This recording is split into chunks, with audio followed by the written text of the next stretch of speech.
Bonsoir à tous et bienvenue à cette seconde session de formation en ligne à destination des coachs 3x3. Moi, c'est Olivier Cambiré, responsable développement du 3x3 en Afrique. Ce soir, je serai avec un autre expert, Karim Osman, qui va nous faire une présentation sur la fonction et le rôle des coachs 3x3. Avant de lui remettre le micro, j'aimerais juste dire que cette présentation sera en deux parties. La première partie sera la présentation générale et après cette partie, nous aurons la séquence de questions-réponses. Pour tous ceux qui aimeraient poser une question, n'ont jusqu'à lever la main avec l'outil qui est disponible dans Zoom et on leur donnera la parole au fur et à mesure. Et ils pourront participer avec soit des informations ou des questions. Ceci étant dit, je vais partager un fichier Google où vous pourrez renseigner avec vos différentes informations pour les archives et aussi pour pouvoir garder le contact avec vous. Ce que vous devez savoir, c'est que cette formation est enregistrée et dès demain, elle sera disponible sur la chaîne YouTube de FIBA Afrique et ça serait intéressant que nous l'envoyons. Nous envoyons le lien à travers votre boîte pour que vous puissiez aller le revoir pour pouvoir mieux et davantage comprendre ce qui s'est passé durant cette session. Sur ce, je cède le micro à notre expert, Karim. Monsieur Karim. Bonsoir. Voilà. Bonsoir. C'est à vous. Bonsoir tout le monde. Ok, tout d'abord, merci Olivier pour cette opportunité de pouvoir partager mes connaissances sur le 3-3 avec mes collègues du continent. Donc, moi, je suis Karim Osman, donc entraîneur de basket comorien, mais je suis actuellement en France. Donc, je m'occupe aussi accessoirement de la sélection nationale de basket des Comores masculins 3-3 et 5-5, pardon. Et donc, aujourd'hui, je vais faire une petite présentation sur le rôle et fonctions de l'entraîneur dans le basket 3-3. Donc, comme vous a dit Olivier, donc on va faire ça en deux parties. Donc, la première partie, je vais vous présenter une vue générale du rôle et fonctions de l'entraîneur dans le basket 3-3. Et ensuite, je serai disposé à répondre à vos questions. Mais là, je vois que Olivier est en train de partager le fichier Google pour renseigner. Je voulais juste vous dire que le groupe sur WhatsApp a bien été créé parce que j'ai répondu à beaucoup d'entre vous, mais individuellement. Malheureusement, il y a quelques temps, j'ai perdu mon papa, donc je n'ai pas eu le temps de rentrer les coordonnées de tout le monde. Mais ça sera fait d'ici ce week-end, vous serez tous sur le groupe. Comme ça, on pourra partager nos expériences et nous aider mutuellement dans les difficultés qu'on rencontre sur le développement du 3-3 dans nos pays respectifs. Hop, donc, je partage avec vous la présentation.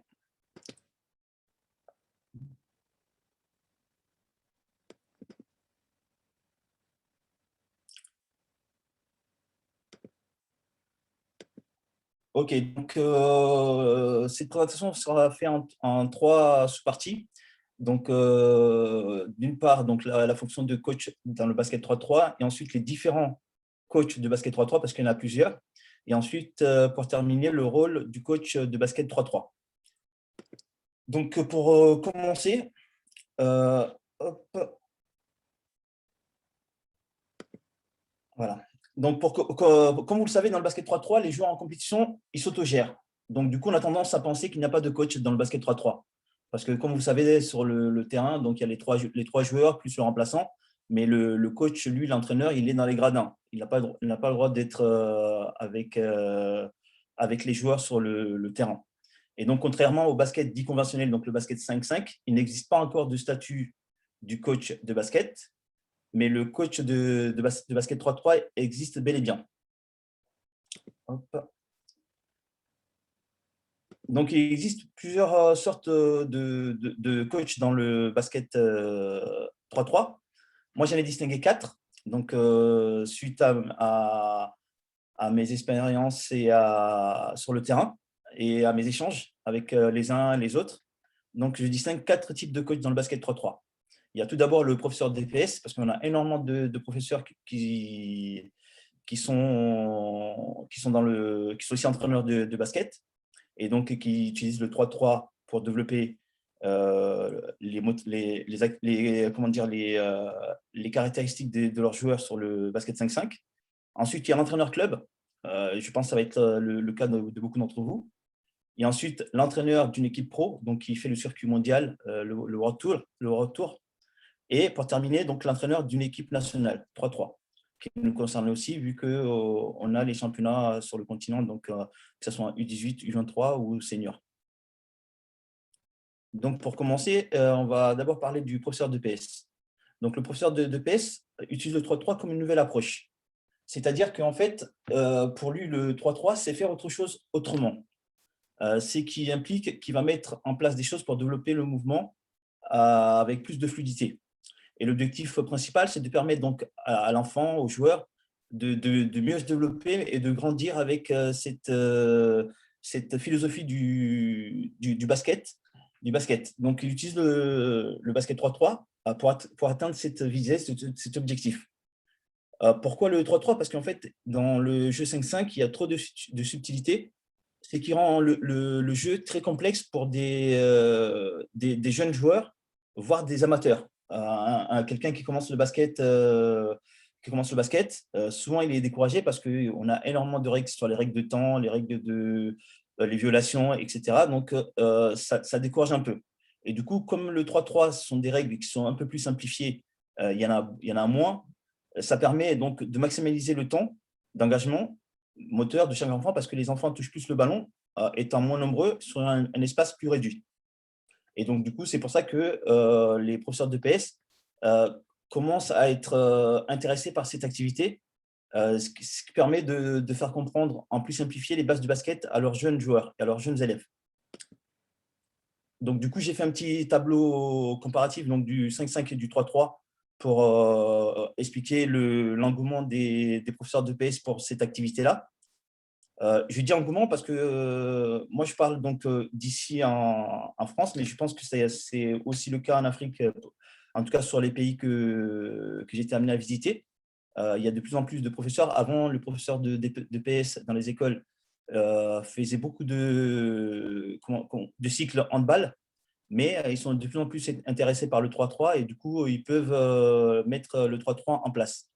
Tout d'abord par le nombre de joueurs. Donc, le nombre de joueurs, en tout cas, je pense que vous comme moi, on a fait du basket en milieu scolaire. Donc, en général, il y a 1-2 joueurs qui sont ce qu'on appelle les joueurs vedettes et les autres font de l'athlétisme. Ils ne font que courir. Ils courent en attaque, ils courent en défense. Et donc, du coup, sur le 3-3, ce qui est bien dans le 3-3, c'est que tous les joueurs participent au jeu. Donc, il n'y a pas de joueurs qui sont en attente ou des joueurs qui regardent les autres jouer. C'est tout le monde participe parce que déjà, le temps il est très court. Puis en plus, le temps de possession aussi il est écourté. Et ce qui permet de vraiment une fluidité du jeu, du spectacle. Ça va vite, l'intensité, etc. Donc, tout le monde participe. Et ensuite, l'espace, bien sûr. L'espace, donc sur le 5-5, c'est un terrain assez grand. Donc, il y a trop de pertes de balles. Arrivé à un moment, certains ne courent plus, ils marchent. Alors que là, l'espace est réduit. Donc, du coup, les joueurs sont tous en mouvement. Ils sont tous en mouvement, il n'y a personne qui est en attente. Et ensuite, donc, la hauteur des paniers. Là, je parle de hauteur parce que là, on est sur le milieu scolaire. Donc, du coup, les professeurs peuvent régler le panier en fonction de l'âge de leurs élèves à 2,60 m, ce qui permet de marquer plus et aussi surtout de s'amuser. Et ensuite, donc, la quatrième raison, la taille des ballons. Donc, le ballon taille 7 peut être lourd pour certains jeunes joueurs. Donc, le fait d'avoir un ballon taille 6, c'est beaucoup plus facile. Ils ont l'impression que c'est plus léger, mais c'est faux parce que, comme vous savez, au 3-3, donc le ballon, il a la taille 6, mais avec le poids d'un taille 7. Mais le fait de pouvoir avoir plus d'emprise sur le ballon, ça permet un maniement plus facile du ballon. Et donc, la cinquième raison, c'est l'arbitrage. Donc, dans le 5-5, on est trop sanctionné, le jeu est saccadé, ça s'arrête tout le temps. Alors que dans le 3-3, l'arbitre peut plus discuter et plus, comment dire, pédagogue. Il discute plus avec les joueurs, donc il est formatif, il est éducatif, il est souple.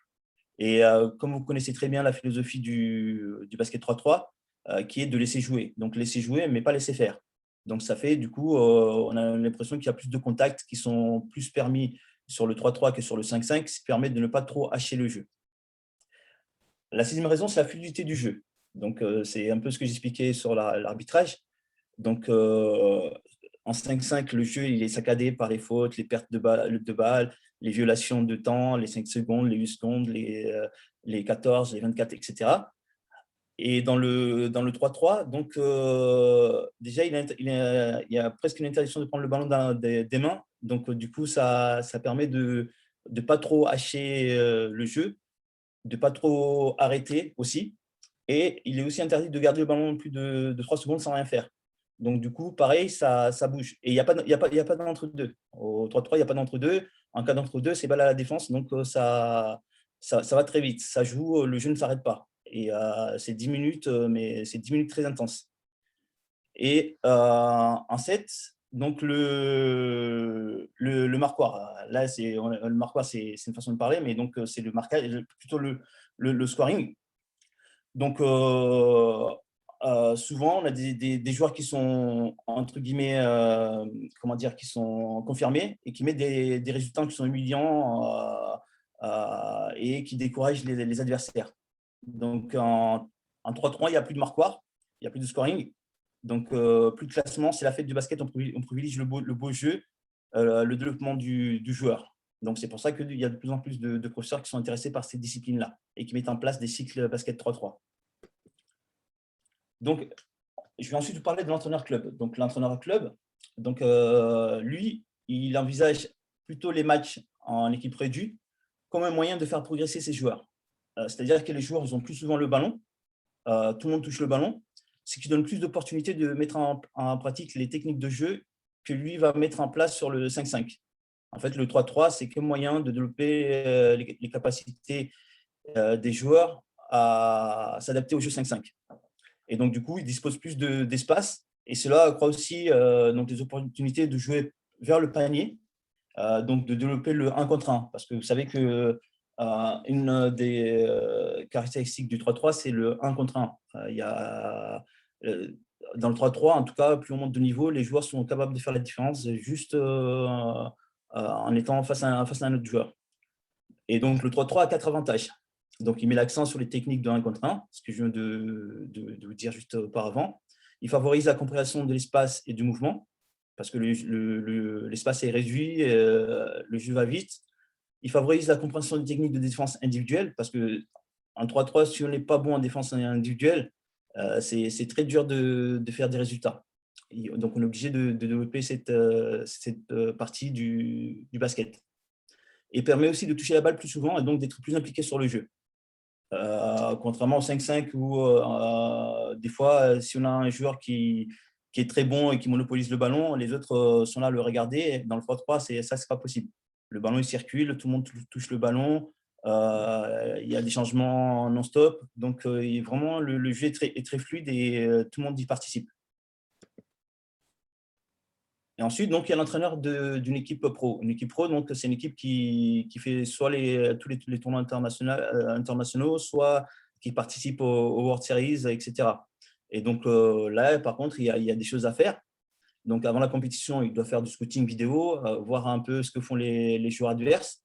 Comme vous savez, ce qui est bien dans le 3-3, pratiquement tous les tournois et matchs sont quasiment tous enregistrés ou passent en direct, soit sur les chaînes YouTube, sur les pages Facebook, etc. Donc, il est très facile d'aller trouver des vidéos des équipes contre qui on va jouer pour les équipes qui sont pros. Et donc, il faut lister les forces et faiblesses de son équipe, mais aussi des adversaires. Et surtout, mettre en place une routine d'échauffement pour que les joueurs, une fois qu'ils arrivent sur le terrain, comme l'entraîneur ne peut pas être sur le terrain, ils savent quoi faire, comment s'échauffer et rentrer dans le match tout de suite. Puis le jour de la compétition, donc, il y a des choses à prévoir, le petit déjeuner des joueurs, le repas, les collations, et le départ pour le terrain. Donc, tout ça, ça ne doit pas être géré par les joueurs, ça doit être géré par l'entraîneur. Et ensuite, après la compétition, donc faire le bilan, mais surtout prévoir les soins individuels. Donc, les gueules massage, je ne sais pas si vous avez l'habitude de l'utiliser ou pas. Moi, avec l'équipe en championnat de France que je coach ici, on l'utilise. Donc, les gueules massage, les complexes, qui sont les électrodes de récup, la glace, les étirements, le bain froid, la marche, enfin, toutes ces choses-là qui vont permettre aux joueurs d'être en forme pour la suite de la compétition le lendemain. Parce qu'en général, sur les grands tournois, c'est sur 2 jours, 2 à 3 jours, 2 jours minimum et 3 maximum. Donc, du coup, ça permet aux joueurs d'être dans les meilleures conditions pour pouvoir affronter leurs adversaires et surtout faire du résultat. Et donc, le dernier type d'entraîneur, c'est l'entraîneur de l'équipe nationale. L'entraîneur d'une équipe nationale, donc, il a assez de choses à mettre en place pour constituer une équipe et faire de la compétition FIBA. Donc, je rappelle que sur les compétitions FIBA, donc, il y a 3 types. Il y a les U18 en garçons et en filles, U23 et en senior hommes et filles. Donc, il y a cette chose qu'il faut mettre en place pour pouvoir avoir une équipe solide et pouvoir aller disputer ces compétitions. Et c'est surtout de se qualifier pour y aller.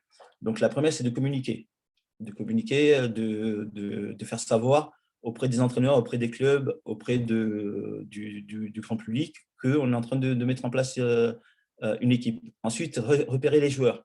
Donc, pour repérer les joueurs, il faut se déplacer, aller voir le maximum de tournois qui ont lieu dans vos pays, et ça vous permet de voir un peu tous les joueurs qui pratiquent cette discipline et prendre contact avec eux. Donc, détecter, donc, c'est se créer un réseau. Se créer un réseau d'entraîneurs, parce que je sais qu'on a des moyens limités dans nos pays respectifs, et il est très difficile de tourner sur tout le pays pour aller voir tous les joueurs. Donc, le fait de créer un réseau d'entraîneurs qui pourront vous dire, voilà, on a tel joueur dans notre club, on a tel joueur dans notre quartier, dans notre village qui est pas mal, qui pourrait t'intéresser. Là, après, on pourra échanger sur des vidéos, des choses pour bien voir le joueur, et ensuite peut-être se déplacer pour aller le voir et être sûr qu'on sélectionne bien le bon joueur. Et ensuite, développer. Donc, c'est développer les qualités techniques individuelles de ces joueurs-là. Et ensuite, donc, entraîner. Donc, c'est parce qu'au début, on va avoir, j'en sais rien, une quinzaine, une vingtaine de joueurs. Et ensuite, fédérer donc, autour du projet, de dire, voilà, on va aller disputer telle compétition. Vous êtes 15, vous êtes 20.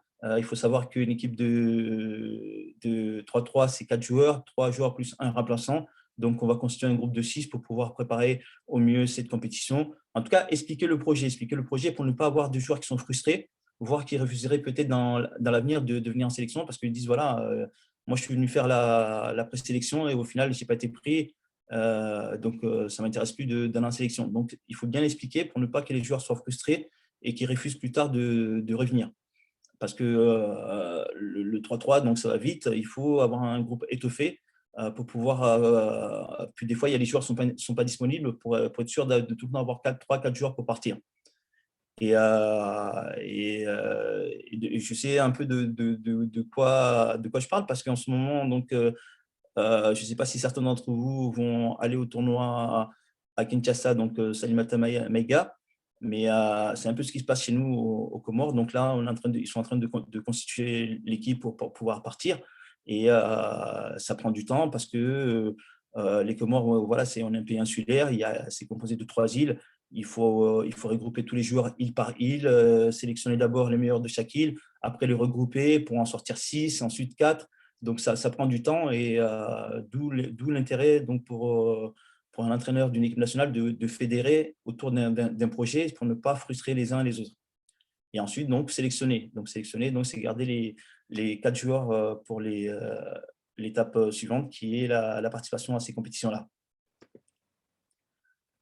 Et donc là, maintenant, on va rentrer donc, dans la plus grande partie, donc, qui est celle du rôle du coach dans le basket 3-3. Donc, comme je vous disais, le coach dans le basket 3-3 n'a pas de statut officiel pour le moment, mais par contre, c'est quelqu'un qui fait beaucoup de choses. Pour moi, il fait même beaucoup plus de choses que dans le 5-5, parce qu'il fait un peu ce qu'un entraîneur et tous ses assistants font dans le basket 5-5. Donc, être coach dans le basket 3-3, donc, ça requiert énormément de qualité, mais surtout des compétences. Donc, suivant la situation et le moment le moment à l'instant T, quoi, l'entraîneur, il peut et souvent soit il est concepteur, donc il conçoit les objectifs à atteindre et les opérations de conduite d'entraînement, soit il est organisateur, donc il aménage les situations sportives et structure du groupe. Et comme je vous disais tout à l'heure pour l'entraîneur d'une équipe nationale, donc il est communicateur. Donc il communique avec le milieu externe, mais aussi interne, externe du groupe et aussi interne, pour clarifier justement les objectifs et guider le travail de l'équipe. Il est aussi animateur, donc il développe un climat qui va motivationnel, donc il va trouver la motivation pour l'équipe et les joueurs pour orienter vers une recherche de responsabilité et autonomie. Donc, j'insiste sur le mot autonomie parce que, comme vous savez, donc, sur le basket 3-3, les joueurs sont livrés à eux-mêmes sur le terrain. En fait, l'entraîneur va avoir tout le travail à faire avant et après la compétition. Mais pendant la compétition, c'est les joueurs eux-mêmes qui sont livrés à eux-mêmes. Donc, ils doivent prendre les responsabilités. D'où cette recherche de responsabilité d'autonomie et qui consiste aussi à organiser donc, toute cette partie-là des interactions qu'il y a entre l'entraîneur et les joueurs. Et ensuite, il est évaluateur. Donc, il évalue en permanence les propositions de travail en fonction des ressources des joueurs. Donc, les effets de l'entraînement en fonction de l'objectif visé, les résultats obtenus, mais aussi analyser aussi les causes. Et donc, du coup, le rôle du coach s'exprime dans deux domaines, essentiellement. Il n'y a pas que ça, mais surtout dans deux domaines. Donc, c'est celui de la production des joueurs, donc la production surtout individuelle de joueurs, parce qu'on est sur du 3-3, mais aussi de l'équipe, mais aussi sur la communication, la façon de communiquer avec eux, qui est vraiment très importante, comme aussi bien dans le 3-3 que dans le 5-5 d'ailleurs. Et donc, dans le domaine de la production de joueurs, l'entraîneur doit être capable de faire beaucoup de choses. La première, c'est clarifier les objectifs. Parce que, comment dire, les objectifs d'une équipe qui participe dans les tournois mondiaux, les World Series, ou une équipe nationale qui va disputer, je n'en sais rien, une qualification pour la Coupe du Monde ou les Jeux Olympiques, ne sont pas les mêmes. Et ensuite, il faut aussi analyser les difficultés. Ça, c'est une partie importante du rôle de l'entraîneur. Donc, au niveau de l'organisation, en fonction du niveau, bien sûr, etc. Donc, ça veut dire quoi? Ça veut dire qu'un entraîneur qui va participer à un tournoi de sa ligue régionale n'aura pas les mêmes difficultés, je dis n'importe quoi, par exemple, de déplacement, de transport, qu'une équipe qui va faire un tournoi à l'autre bout du monde. Et ensuite, donc, il faut aussi valoriser l'autre. Donc, valoriser l'autre, c'est lui donner des responsabilités, lui faire confiance. Et ça, c'est quelque chose que l'entraîneur doit pouvoir… la confiance que les joueurs ont envers l'entraîneur doit être aussi réciproque. Donc, l'entraîneur doit aussi avoir confiance aux joueurs et des fois les laisser, entre guillemets, faire un peu à leur bon vouloir. Mais aussi, donc, rappeler les normes des résultats. Donc, c'est un peu ce que je disais deux lignes au-dessus. C'est parce que les résultats que vous allez chercher ne sont pas les mêmes en fonction de la compétition dans laquelle vous allez participer et en fonction aussi de l'équipe que vous allez avoir. Donc, tout ça font que, il faut aussi rappeler les normes des résultats et pourquoi on fait la compétition. Et donc, ensuite, il faut aussi favoriser les choix pertinents. Le choix pertinent, c'est le niveau d'exigence individuel des joueurs. Les joueurs, ils n'ont pas tous le même niveau, ils ont des niveaux différents, ils ont des rôles différents. Donc, il faut savoir les utiliser avec leurs aptitudes et leurs capacités. Ne pas leur demander plus que ce qu'ils sont capables de faire et inversement. Et aussi, donc, proposer des solutions. Ça, c'est un des grands rôles du coach dans la production du joueur. Donc, proposer des solutions. Donc, la planification en fonction des tournois que je vais faire dans l'année, en fonction des compétitions que je vais faire dans l'année. Donc, savoir planifier, périodiser, mais aussi programmer la préparation et pour atteindre les objectifs qu'on se fixe. Que ce soit, entre guillemets, par équipe, pour les équipes qui font des tournois entre guillemets, pour le press money, et aussi pour les équipes nationales. Je dis n'importe quoi.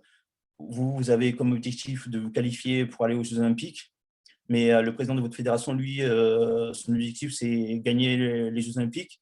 Donc, savoir lui dire, président, tu es bien gentil, mais le niveau il est très élevé. Et donc, déjà, réussir à se qualifier pour les Jeux Olympiques, c'est déjà un très bon objectif. Donc, ça va être ça l'objectif.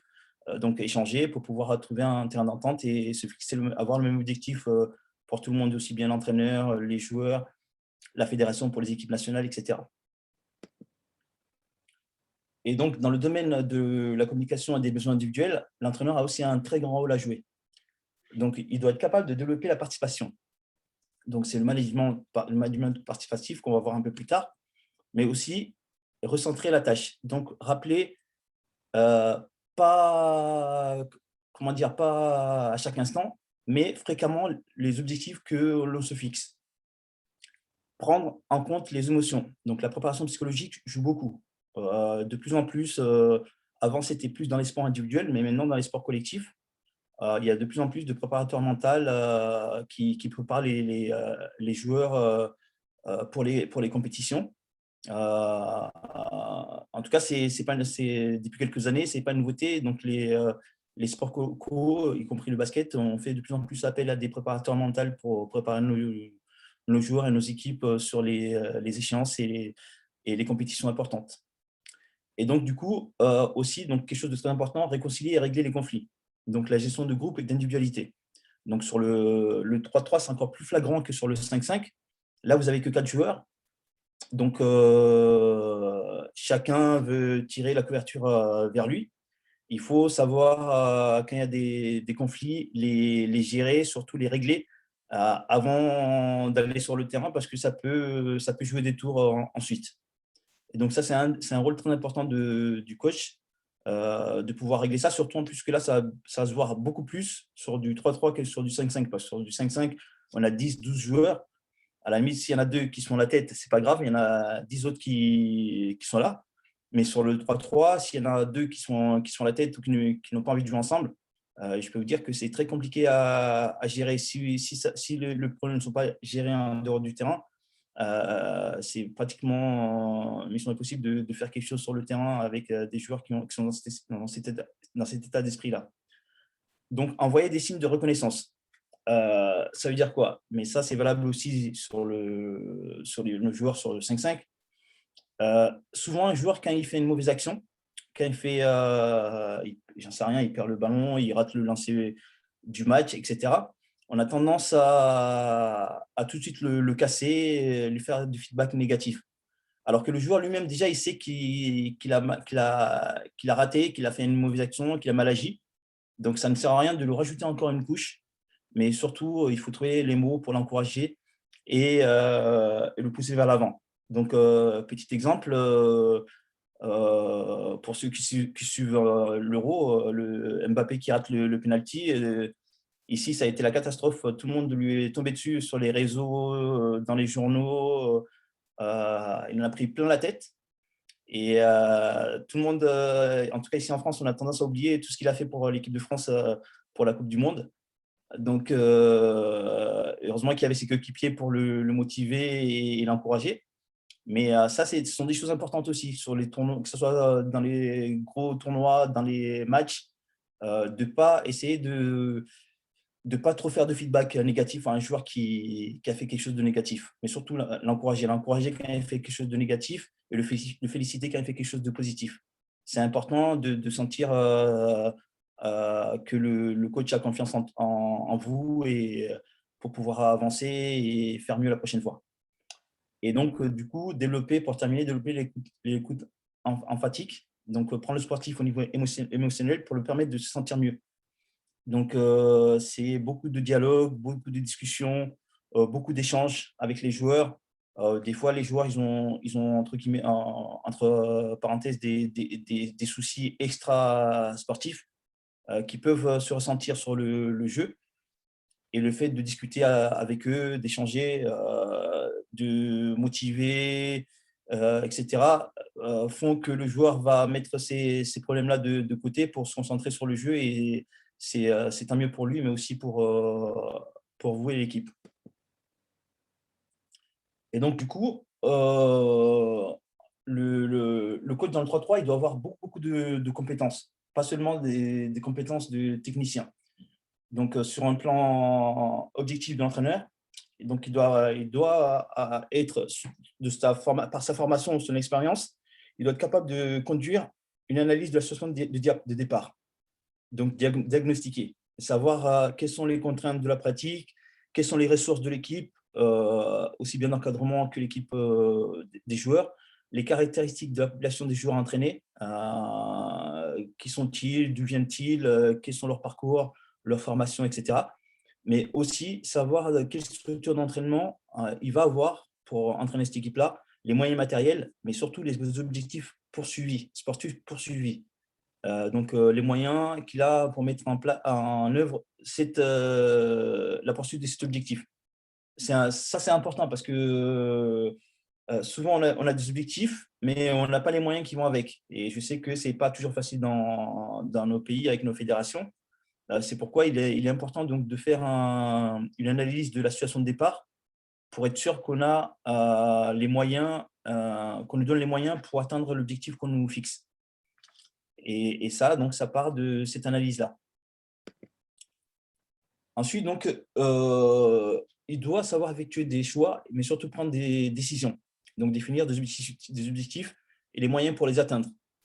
Donc, les choix d'objectifs, des résultats poursuivis, les terminaux et le développement. Mais aussi le contenu d'entraînement et les méthodes d'évaluation.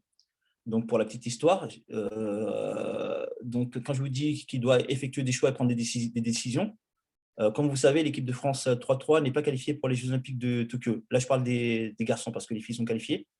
Eh ben, le coach, avant le TQO, il a pris la décision de se priver de 2 joueurs qui ont toujours été très importants de l'équipe de France, donc Kevin Corre, qui est le numéro 1 français au ranking FIBA, et de Rémi Dibo. Et déjà, beaucoup d'entre nous, ici, en tout cas en France, on n'a pas compris ce choix-là. Mais après, c'est le choix du coach. Et il a fait un choix, il a pris des décisions, voilà. Ça aurait pu marcher. Là, ça n'a pas marché. Donc après, on peut se poser des questions. Est-ce que l'équipe était assez forte pour se priver du numéro 1 français pour le tournoi de qualif pour les Jeux Olympiques? On ne sait pas, mais en tout cas, c'est les choix du coach. Et, il a pris des décisions. Et un coach, c'est ça. Un coach doit prendre des décisions. Des fois, c'est des bonnes, des fois, c'est des mauvaises. Mais il doit en tout cas faire des choix et prendre des décisions. Ça fait partie de son rôle. Et donc, du coup, après, toujours dans le rôle du coach 3-3, c'est construire un programme d'action.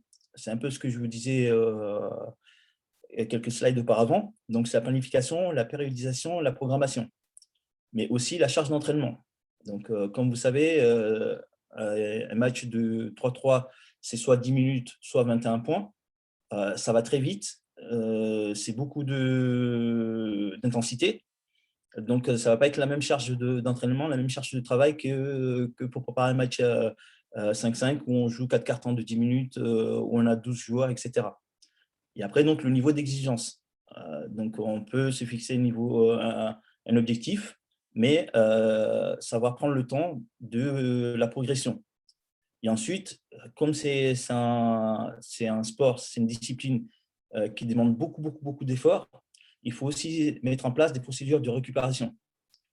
Surtout quand on participe à des tournois importants où il y a 2, 3, 4 matchs avant les phases couperées. Donc, il faut savoir qu'est-ce qu'on fait comme procédure de récupération entre les matchs. Est-ce qu'on laisse les joueurs, entre guillemets, se débrouiller? Est-ce qu'on met en place, j'en sais rien, des massages, des rollers femmes, enfin plein de choses qu'on peut mettre en place pour la récupération. C'est à vous, en fonction des joueurs et en fonction des moyens que vous avez, de vous dire voilà ce qu'on va faire entre 2 matchs. Entre 2 matchs, les joueurs, vous n'allez pas vous balader et discuter à gauche, à droite. Vous allez vous reposer, faire la sieste, j'en sais rien. Plein de choses qu'on peut faire. Et ça dépend du niveau dans lequel vous êtes et surtout le niveau de vos joueurs. Et après, bien sûr, la préparation des tactiques compétitives. Donc, ça sera dans une formation prochaine où là, on va parler vraiment tactique et technique 3-3. Mais ça aussi, c'est le rôle de l'entraîneur 3-3 de mettre en place.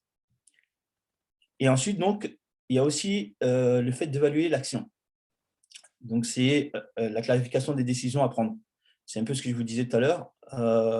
Je reviens encore dessus parce que moi, j'aime bien illustrer mes propos par des exemples. Donc, souvent, quand on coupe les joueurs sur le 3-3, parce que souvent, on a un groupe de 6 pour travailler.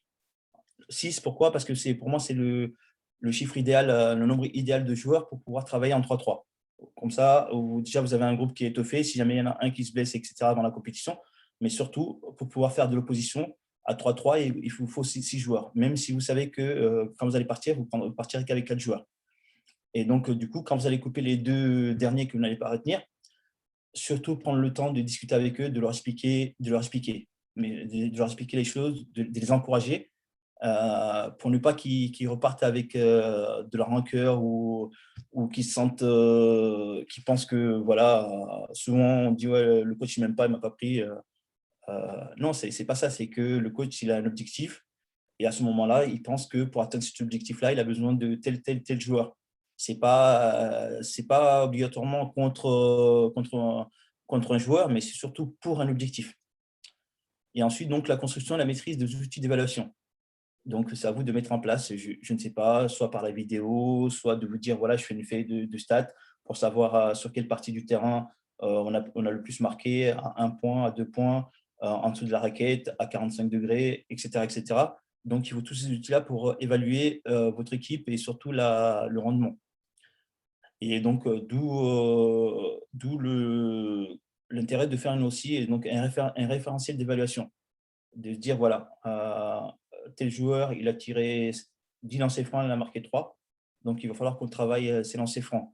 Tel joueur, secteur 0, donc il a du mal. Donc, on va plutôt travailler les tirs ici à l'entraînement, ainsi de suite. Et ensuite, donc, quantifier et le résultat attendu obtenu. Donc, je dis n'importe quoi. L'objectif, c'était de gagner tel match à 21-7. On a gagné 21-19. Qu'est-ce qui s'est passé? Où est-ce à quel moment on a été rattrapé? Alors que cette équipe-là, c'était une équipe qui était à notre portée, etc. etc. Donc, il faut quantifier et qualifier donc, les résultats attendus et obtenus. Et ensuite, donc, la régulation du travail en fonction des effets obtenus et en tenant compte de l'évaluation des pratiquants.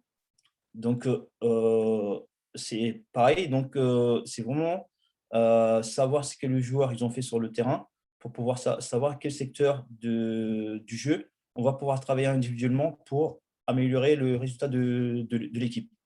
Donc, ça fait partie de tout le rôle du coach parce que, comme je vous ai dit, le coach n'est pas sur le terrain, il est dans les gradins. Donc, soit il a un assistant ou il a quelqu'un qui peut filmer le match. Donc, dans ce cas-là, il peut regarder tranquillement après le match à froid pour bien analyser les résultats et les performances des uns des autres pour pouvoir faire un feedback derrière. Soit il est tout seul, donc il peut filmer, mais dans ce cas-là, il ne voit pas trop le match en direct, ou sinon seulement préparer des feuilles de stats ou je ne sais quoi, et prendre des notes pour pouvoir faire un bon retour après aux joueurs et leur dire là où ça a pêché pour mieux faire la prochaine fois. Et donc, là, c'est toujours dans le rôle du coach et la force du bon entraîneur est de savoir évoluer et progresser lui-même dans ses pratiques. Donc, ça veut dire qu'en regard du savoir pratique d'autres entraîneurs, par exemple, en regard du savoir scientifique, les anciens, les nouveaux, qui sont centrés sur l'optimisation et la performance, et aussi en regard des principes éthiques. C'est-à-dire qu'il y a des choses qu'on faisait avant qui marchaient. Maintenant, il y a d'autres choses qui se mettent en place. Souvent, quand on a des entraîneurs, des anciens entraîneurs, ce qui est un peu mon âge parce que je commence à prendre de l'âge, on se dit, avant, on faisait comme ça. Oui, mais avant, ça marchait parce que les joueurs étaient peut-être moins rapides, moins athlétiques, j'en sais rien. Et maintenant, ça va vite. Vous regardez les joueurs maintenant, ils sont tankés, c'est vraiment des athlètes. Avant d'être des basketteurs, c'est vraiment des athlètes. Les gars, ils sont très forts, ils vont vite, ils vont haut. Donc, il faut savoir adapter les choses et aller chercher l'information, se renseigner,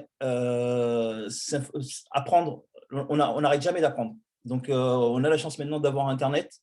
Comme disait très bien coach Amri hier, avant, moi je suis de cette école-là, on n'avait pas Google, on n'avait pas Internet pour aller faire de recherche. Le seul moment où on pouvait apprendre des choses nouvelles, c'était de participer à des colloques. Les colloques, c'était payant, il fallait aussi des fois se déplacer loin, donc ce n'était pas toujours aussi facile pour y aller.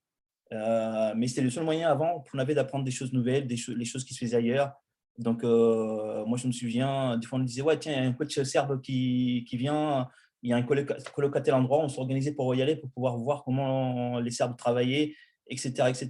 Donc, maintenant, on n'a plus besoin de tout ça. Tout le monde a accès à Internet. Ça prend 1 heure, aller voir ce qui se fait ailleurs.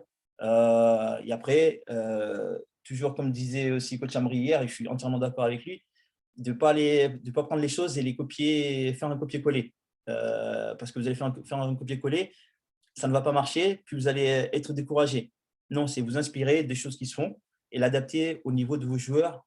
En fait, c'est comme si Internet, c'est tout simple. En fait, c'est comme si c'était un supermarché.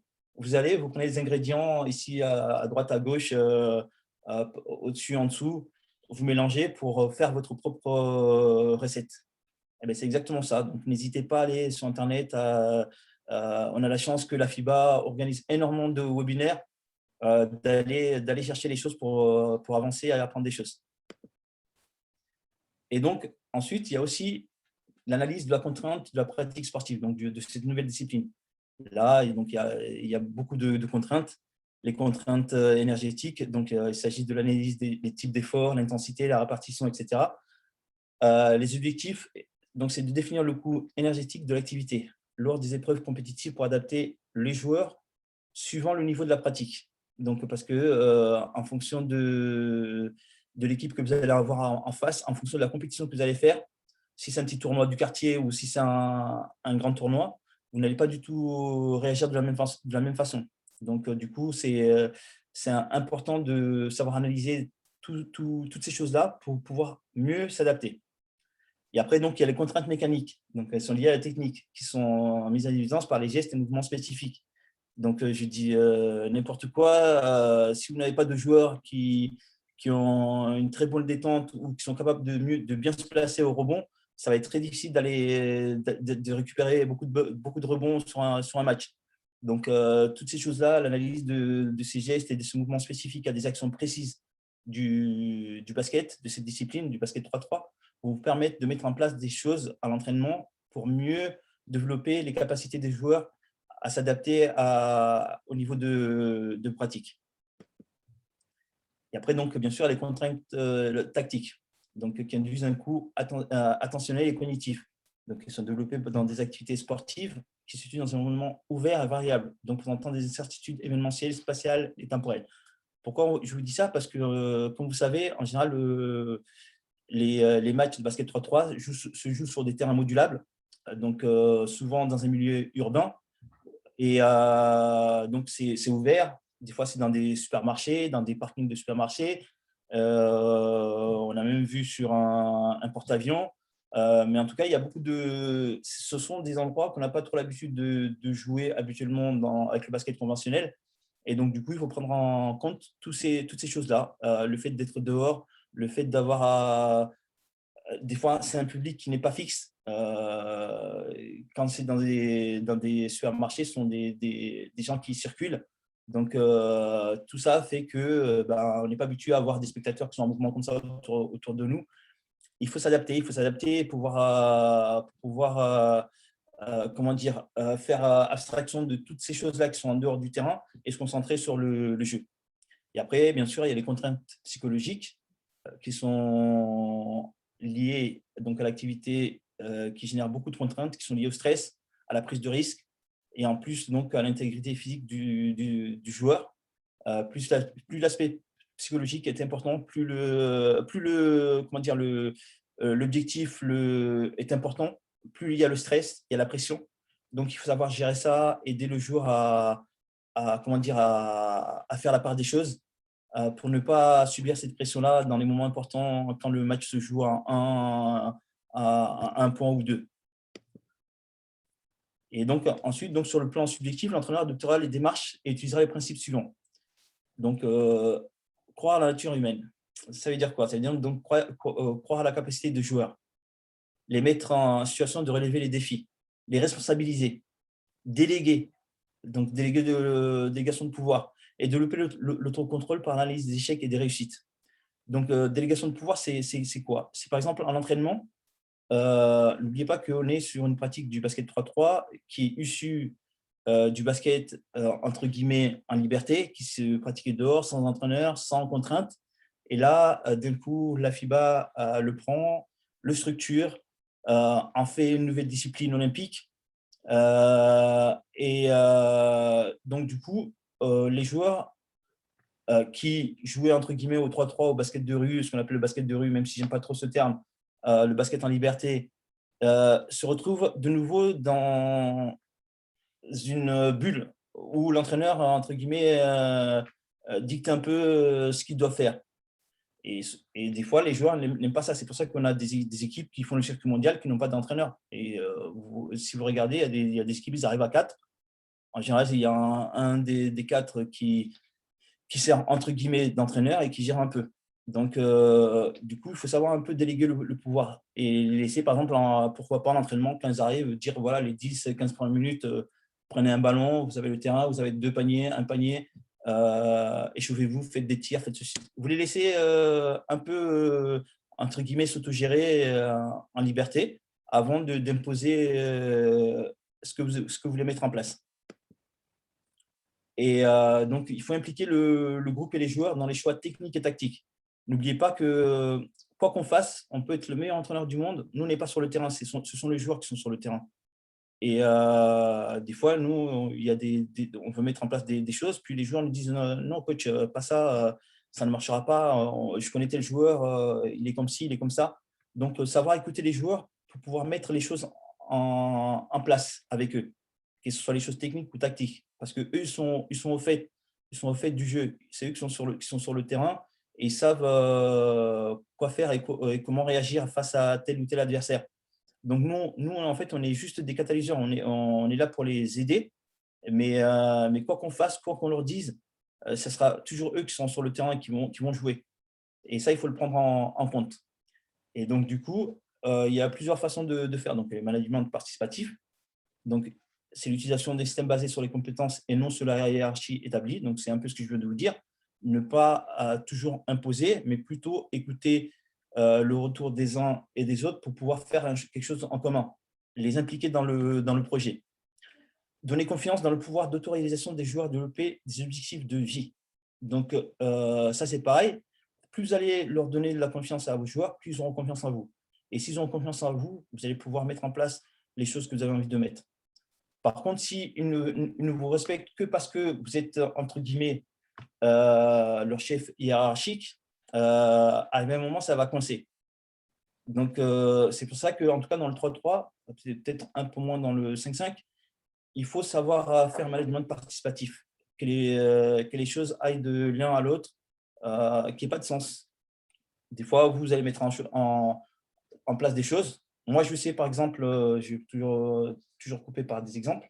Moi, je sais, par exemple, qu'avec l'équipe nationale des Comores, j'étais en train de mettre en place un système, puis finalement, il y a 2 joueurs qui sont venus, m'ont dit « Coach, en fait, on pense que là, c'est mieux que ce soit ce joueur-là qui tire parce qu'il est plus à droite de ce côté-là que moi. Ben, j'ai tenu compte parce que ce sont des choses que, si eux le sentent, bah, pourquoi pas. Après tout, c'est eux qui vont être sur le terrain. Donc, on l'a fait, ça a marché, ben, tant mieux. Ça aurait pu ne pas marcher, ben, c'est pas grave, au moins on a essayé. Donc, il faut savoir avoir cet échange-là, faire participer les joueurs dans ce que vous faites, qu'ils aient en tout cas le sentiment que ce qui est mis en place, ce n'est pas seulement vous qui le dictez, mais ça vient aussi d'eux. Et donc, et après, développement des images positives de soi, attentes positives. Donc, là, c'est moins, entre guillemets, moins flagrant que sur le 5-5, mais sur le 5-5, donc un entraîneur, quand il lâche prise, quand je dis quand il lâche prise, quand il sait que, par exemple, il est face à une équipe qui le domine et qui commence à baisser les bras, les joueurs le voient tout de suite. Là, c'est moins le cas parce que l'entraîneur, il n'est pas dans les gradins, il n'est pas sur le terrain, mais il est dans les gradins. Mais en tout cas, essayez toujours de communiquer une image positive de vous aux joueurs pour qu'eux-mêmes, ils aient une image positive d'eux-mêmes. Parce que si vous présentez quelque chose de négatif, ils le ressentent et ça va être communicatif, ils vont être négatifs aussi dans leur façon de faire. Et donc, du coup, favoriser l'expression des besoins individuels des joueurs par l'adaptation à l'individualisation des démarches des contenus d'entraînement. C'est un peu ce que je vous disais au début. de ce slide en disant donnez-leur l'impression que, entre guillemets, vous n'êtes là que pour les accompagner. Donc, en entraînement, par exemple, comme je vous disais, les 10-15 premières minutes, laissez-les faire ce qu'ils veulent, entre guillemets. Donnez-leur le ballon. À la limite, si vous voulez, vous pouvez même mettre de la musique pour les mettre dans les conditions. Parce que vous savez, le basket 3-3 donc, se joue, il y a un DJ avec de la musique, il y a du bruit, etc. Et vous les laissez 10-15 minutes qui s'amusent, qui s'échauffent en s'amusant pour pouvoir bien travailler ensuite derrière. Et donc, ensuite, rechercher dans un esprit créatif de solution, la sollicitation de l'esprit d'innovation.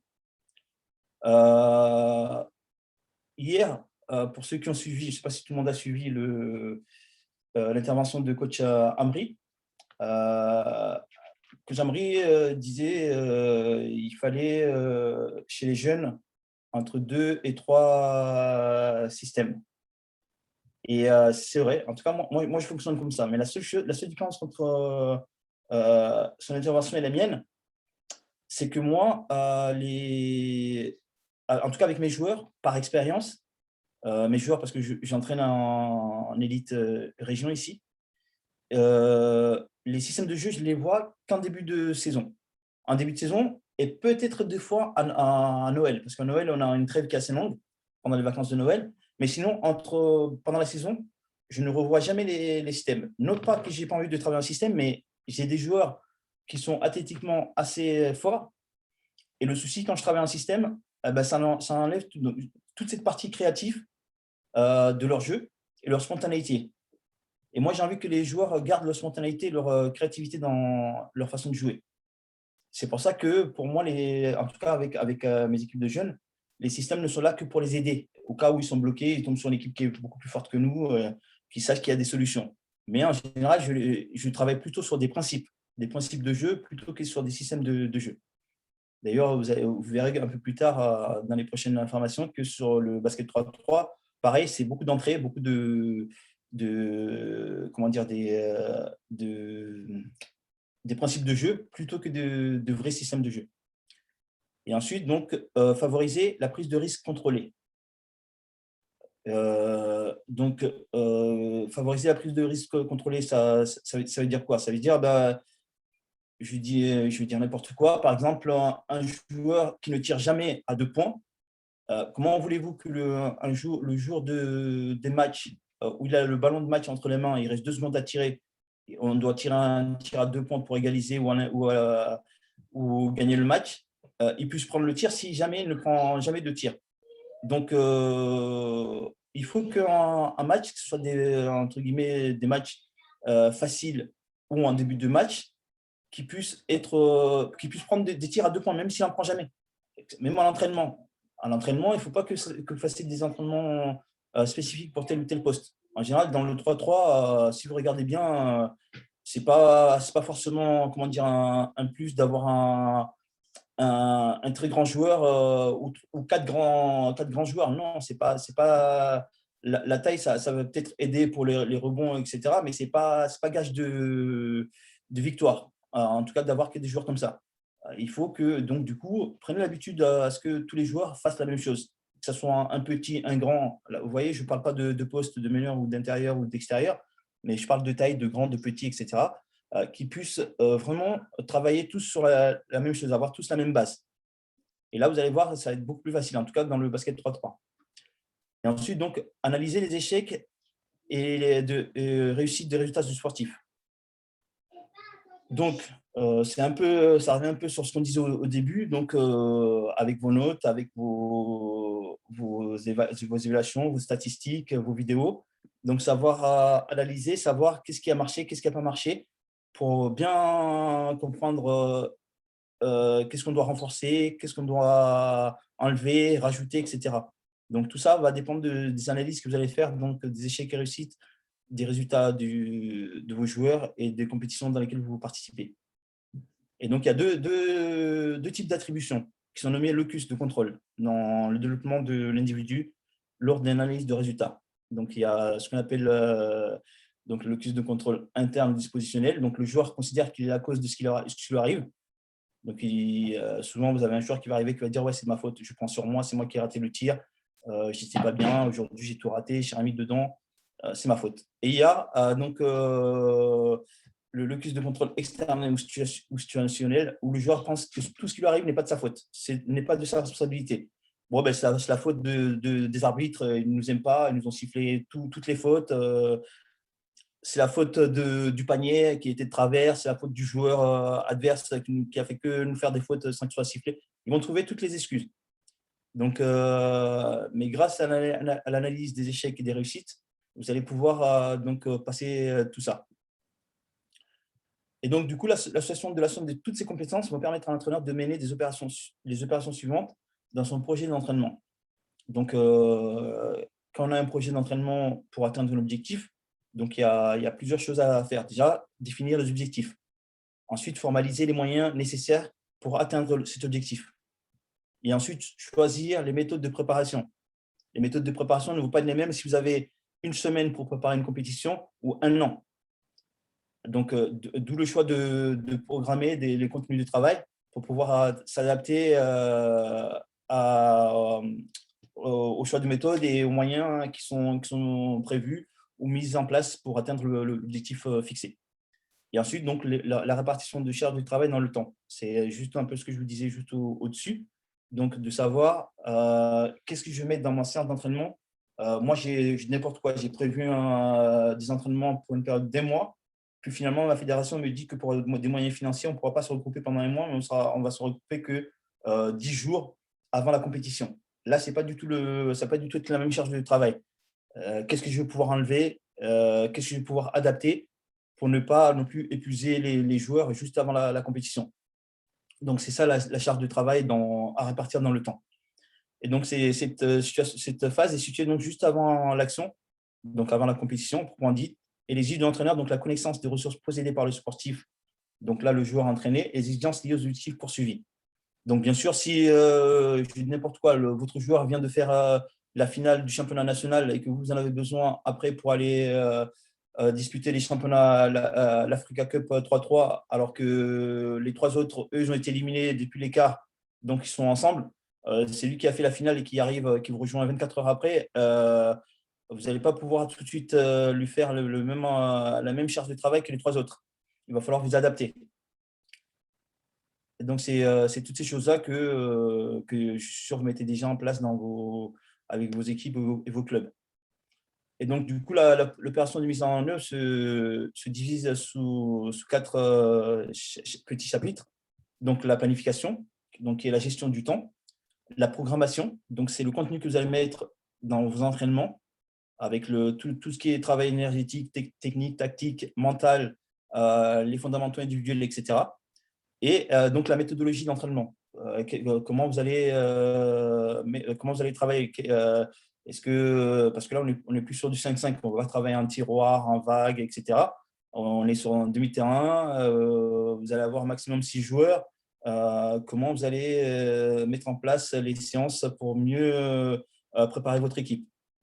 Et donc, du coup, là, tout l'ensemble de ces 3 choses, donc la planification, la programmation et la méthodologie d'entraînement, vont déboucher donc sur l'organisation de vos cycles de travail, qu'ils soient macro, méso, micro, cycles de vos séances d'entraînement. Donc, en fait, il faut prendre en compte tous ces paramètres-là pour pouvoir vous adapter. Mais je pense que ça va être des choses qui vous parlent déjà, vu que je présume que vous êtes tous déjà des entraîneurs de basket 5-5. Donc, ce sont des choses qu'on met en place déjà sur le 5-5, qu'on a juste adapté pour le 3-3. Et donc, du coup, pour terminer, là, on arrive presque à la fin. Donc, l'opération de conduite proprement dite. Donc, la clarification des attentes des sportifs. Ça, c'est important. Moi, quelle que soit l'équipe que j'ai, que ce soit des jeunes ou des moins jeunes, j'aime bien prendre le temps en début d'année, en début de regroupement, de discuter avec chacun d'entre eux pour être sûr qu'on va tous dans la même direction. Je vais prendre un exemple qui va vous faire sourire un peu et ça n'a rien de misogyne ou autre.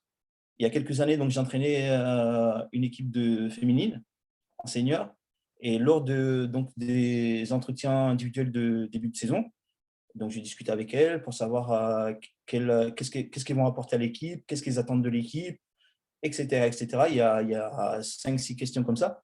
Et donc, il y en a une d'entre elles qui me dit, donc je lui dis, ouais, pourquoi avoir choisi le basket, pourquoi avoir choisi le club. Et elle me dit, c'est parce que j'ai envie de perdre du poids.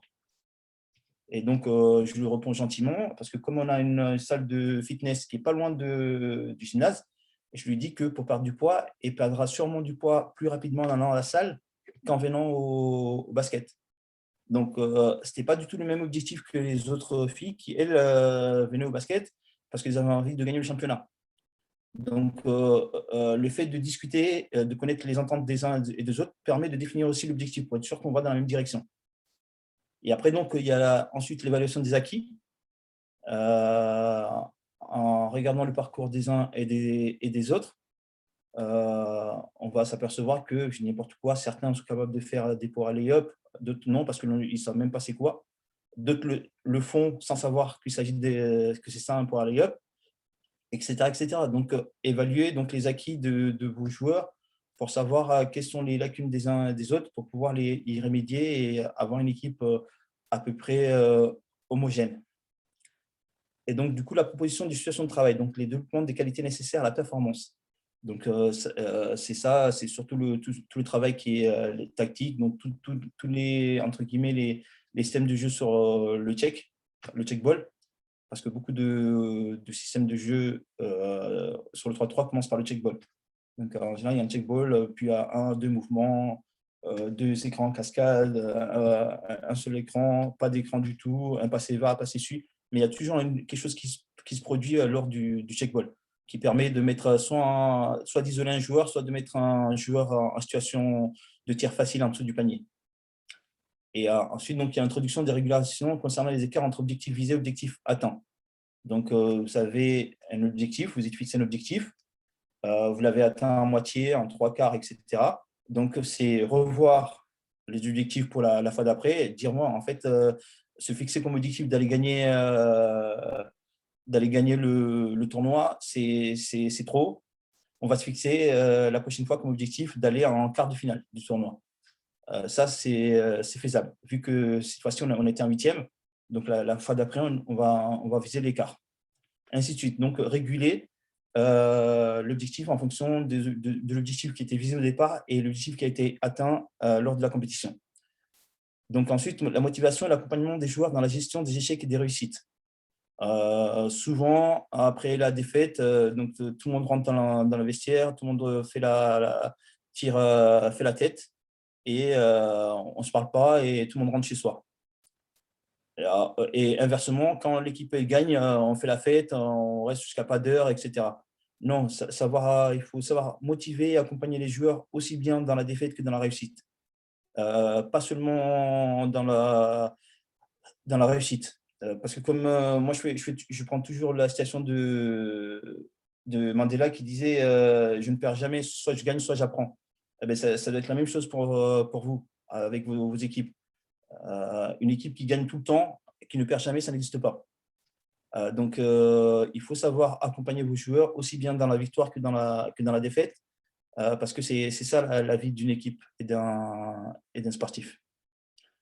Donc, on va terminer donc, sur la relation entre l'entraîneur et les joueurs. Donc, les prises de décision entre l'entraîneur et le joueur, il peut se faire de 2 modes. Donc, un mode autocratique, j'allais dire autocritique, lapsus révélateur. Mais dans ce mode, en fait, toutes les décisions sont prises par le chef. Donc, c'est l'entraîneur. C'est lui qui conçoit et le joueur exécute. Les prescriptions sont transmises de façon verticale. En fait, il n'y a pas de discussion possible. L'entraîneur dit, le joueur fait. Et c'est lui qui décide, enfin, qui distribue les compliments. Ça, c'est bien, ça, c'est moins bien. Bravo, c'est nul. Compliments et critiques. Et il y a la mode démocratique. Donc, dans ce mode, il y a une analyse partagée des décisions, une délibération par le groupe. Les objectifs, les moyens, les étapes, la démarche, tout est choisi ensemble, l'entraîneur et les joueurs. Et je vous assure que si vous arrivez à travailler avec en cette mode-là, ce sera tout bénéf parce que vous allez avoir la confiance de vos joueurs. Et c'est ce qu'il faut.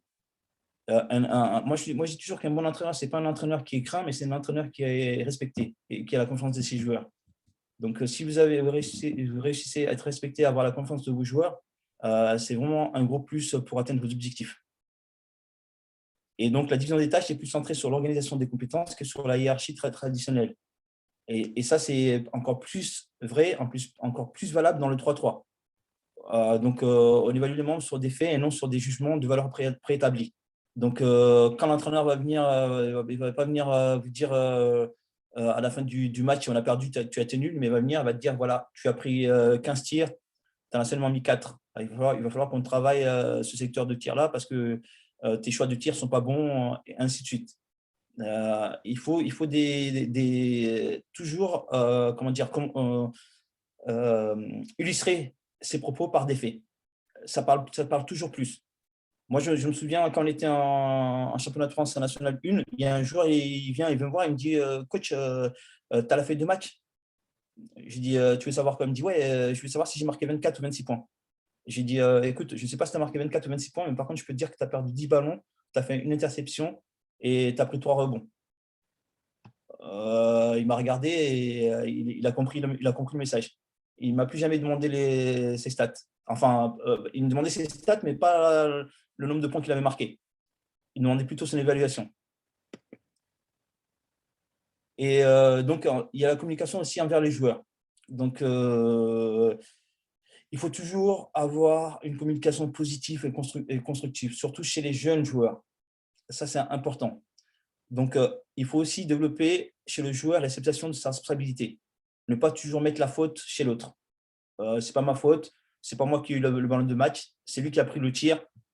Non, on est une équipe. Donc, la responsabilité, c'est une responsabilité collégiale, collective. Donc, aussi bien dans l'échec comme dans la réussite. Et il faut toujours faire considérer la difficulté comme un défi et non une menace.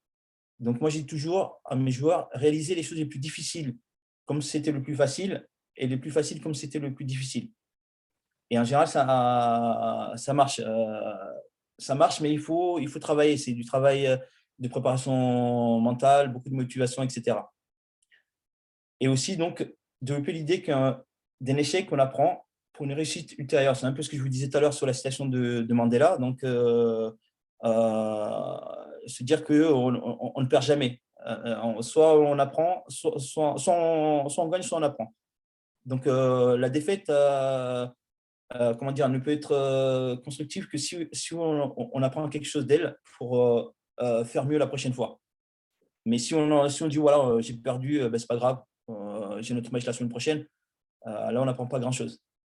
Et donc, surtout, se centrer aussi sur les moyens, donc les critères objectifs mis en œuvre sur le résultat à obtenir. Donc, ils sont indépendants des paramètres subjectifs.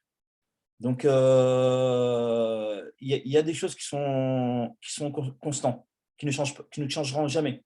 La défense en fait partie. Un joueur qui sait défendre sur un joueur, il saura défendre sur pratiquement tous les joueurs. Par contre, un joueur qui est très adroit, il peut être très adroit sur un terrain, aller sur un deuxième terrain, on ne sait pas pourquoi, parce qu'il y a un peu de vent, comme c'est à l'extérieur, parce que la lumière n'éclaire pas bien, j'en sais rien, pour plein d'autres raisons, et tout raté. Et vous dites, mais je ne comprends pas, pourtant c'est mon meilleur joueur, c'est le plus adroit de l'équipe. Ouais, mais ce sont des paramètres qu'on ne contrôle pas. Je dis n'importe quoi, c'est le joueur qui est toujours à 40, 45%, 50% de réussite, et là il passe d'un coup à 20%. Ben, on ne sait pas ce qui s'est passé. Peut-être qu'il s'est levé du mauvais pied, peut-être qu'il a eu quelque chose qui n'a rien à voir avec le basket, qui fait que. Et donc, il y a plein de choses qui rentrent en compte qu'il faut tenir compte aussi. Donc, dans le cadre de conduite des séances, le coach devra aussi intervenir de façon importante. Il faut en profiter parce que, comme je vous ai dit, en match, vous ne pourrez pas intervenir. Vous ne pouvez même pas parler des gradins. En général, de toute façon, on ne va même pas vous entendre avec le bruit et la musique. Mais parce que c'est interdit. Mais par contre, à l'entraînement, allez-y, donnez les consignes, corrigez, motivez, sanctionnez, questionnez, etc. etc. L'entraînement, c'est vous le chef, c'est vous le roi, allez-y. Il faut corriger l'entraînement parce qu'un match, vous ne pourrez pas intervenir. Et donc, toujours utiliser le plus que possible des feedbacks positifs. Ne pas laisser des joueurs sur des feedbacks négatifs. Ils vont le garder et ça ne va pas les aider pour les matchs. Et ensuite, donc, adopter des comportements traduisant sa conviction et la capacité de réussite du joueur par rapport au travail visé. Et mettre ses remarques dans un climat social et émotionnel positif. Toujours dans la positivité. Et donc, sur le plan psychologique, donc l'intervention du coach doit toujours… L'intervention du coach sur le plan psychologique doit toujours faire partie de l'entraînement. Donc, aller discuter avec les joueurs, échanger avec eux, leur enlever la pression, faire diminuer le stress, toutes ces choses-là. Et s'il faut faire des choses, entre guillemets, pour la cohésion du groupe en dehors du terrain, n'hésitez pas à les amener, faire une balade, j'en sais rien, une activité qui n'a strictement rien à voir avec le basket pour souder le groupe, créer une cohésion. Et donc, l'intervention de l'entraîneur, que ce soit à l'entraînement ou avant la compétition, doivent préciser ce qu'ils cherchent à atteindre, donc l'objectif, de participer au développement de l'envie d'atteindre cet objectif-là, donc la motivation, et de faciliter l'énergie psychologique nécessaire à son accomplissement. Donc, que les joueurs soient bien dans leur tête pour pouvoir avancer. Donc, voilà un peu, en gros, ce que j'avais envie de vous dire donc, sur le rôle de l'entraîneur, en espérant que j'ai pu vous apporter quelques billes pour pouvoir avancer. Mais en tout cas, sachez que le 3-3, c'est une discipline qui offre des perspectives et des opportunités illimitées. Et moi, je pense vraiment que c'est notre continent et nos fédérations, nos pays, on a tout à y gagner parce que c'est vraiment une discipline qui est adaptée à nos moyens, aux moyens en tout cas qu'on a dans nos fédérations. Voilà, je vous remercie de votre attention et là, je suis à votre écoute pour répondre à vos questions et autres. Eh bien, merci, Coach Karim, pour cette présentation qui était vraiment très technique. Pour ceux qui sont coachs, ils savent de quoi tu parlais exactement. Et comme le coach Karim vient de le dire, c'est la séance de questions-réponses. Tous ceux qui ont une intervention à faire n'ont qu'à lever la main. On leur donnera à tour de rôle la possibilité d'ouvrir leur micro et de s'exprimer. Avant de laisser la parole au premier intervenant, j'aimerais juste ajouter quelque chose à ce que coach Karim disait tantôt à sa conclusion. Le 3x3 est une nouvelle opportunité de compétition, surtout pour les pays africains, avec le peu de moyens que ça demande en infrastructure, aussi en coût de billets d'avion. C'est une opportunité à saisir pour beaucoup de pays pour pouvoir, pour pouvoir figurer sur la carte du basketball mondial. Il y a beaucoup de petits pays au niveau mondial qui arrivent à s'effrayer chez même jusqu'à aux Jeux Olympiques, à savoir la Mongolie. Et je pense bien qu'en Afrique ici, avec un vrai projet de développement et aussi la volonté, nous pouvons y arriver. Ceci étant dit, il faut savoir qu'en Afrique, il y a beaucoup de pays qui font beaucoup au niveau du 3x3. On peut citer l'exemple de l'Égypte. Et l'Égypte, aujourd'hui, est la première nation dans toutes les catégories au niveau du 3x3 africain. Mais même, tenez-vous bien, l'Égypte est passée depuis le début du mois dernier à la seconde position au niveau du classement mondial U18 féminin. Sinon, l'Égypte était la première nation au niveau du classement mondial, au niveau des U18 féminins. Donc, c'est pour dire que tout est possible. Il suffit juste de travailler et d'avoir un plan d'action. C'est l'une des responsabilités de vous, les coachs, au niveau du 3x3. Comme Coach Karim le disait, certes, il n'y a pas de statut particulier pour les coachs, mais les coachs sont au début et à la fin de cette chaîne de développement, surtout au niveau de la détection au niveau de la formation avec la catégorisation des coachs qu'il a eu à faire en quatre grandes catégories. Moi, j'ai retenu que les profs DPS font beaucoup au niveau de la formation, au niveau de l'implémentation de tout ce qui est discipline au sein, comme nous on appelle, des juniors, que ce soit des minimes au niveau des juniors, ceux qui sont la relève au niveau du sport. Et vraiment, je pense bien que les coachs que vous êtes, vous pourrez, avec toutes les expériences que vous aurez apprises ici ou bien sur le terrain, pouvoir vraiment lancer le 3x3 dans vos pays respectifs. Je pense comme ça à beaucoup de pays. Déjà, je vois certaines personnes connectées depuis le Burkina. C'est déjà rassurant et ce sera une aubaine pour le Burkina aussi de pouvoir participer à des compétitions mondiales. Comme Karim l'a dit, du 16 au 18 juillet prochain, nous aurons le tournoi international Salamatou Maga pour les U18 à Kinshasa. C'est vrai qu'avec la pandémie, beaucoup de pays n'ont pas osé s'enregistrer, mais nous vous disons de ne pas hésiter pour les prochaines éditions. Ça sera toujours, la porte vous sera toujours ouverte et c'est vraiment des projets de développement qui permettent vraiment aux enfants de découvrir pour la première fois, pour certains, pour d'autres, d'enrichir les expériences au niveau du 3x3. Ça a toujours été intéressant. Et aussi, il y a la Coupe d'Afrique qui sera pour bientôt, en novembre.